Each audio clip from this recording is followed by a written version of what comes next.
السلام علیکم every one. دیکھیں، عید الاضحیٰ آتی ہے، ہم قربانی کرتے ہیں، جانور خریدتے ہیں اور خوشیاں مناتے ہیں، لیکن کیا آپ نے کبھی یہ سوچا ہے کہ قربانی صرف بکرے کی ہونی چاہیے یا اپنے نفس کی بھی ہونی چاہیے؟ کیا سوچا کبھی؟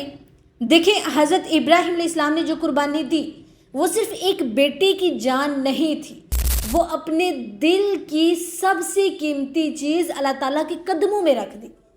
یہی ہے اصل قربانی۔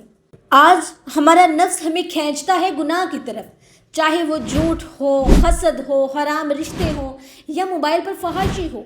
قربانی صرف جانور ذبح کرنا نہیں ہے، قربانی ہے اپنے نفس کو اللہ کے حکم کے آگے جھکا دینا۔ اللہ تعالیٰ کو نہ ہمارا گوشت پہنچتا ہے، نہ خون پہنچتا ہے، بلکہ ہمارا اور آپ کا تقویٰ پہنچتا ہے۔ اللہ تعالیٰ کو ہماری نیت، ہمارے دل اور ہماری فرما برداری چاہیے۔ میری آپ سب سے ریکویسٹ ہے کہ اس بار صرف بکرے کی قربانی نہ دو، اپنا غرور قربان کرو، اپنا غصہ، اپنا حسد، گناہ اور وہ نفس جو تمہارے رب سے تمہیں دور کر رہا ہے اسے قربان کر دو۔ اسی کا نام سچی قربانی ہے۔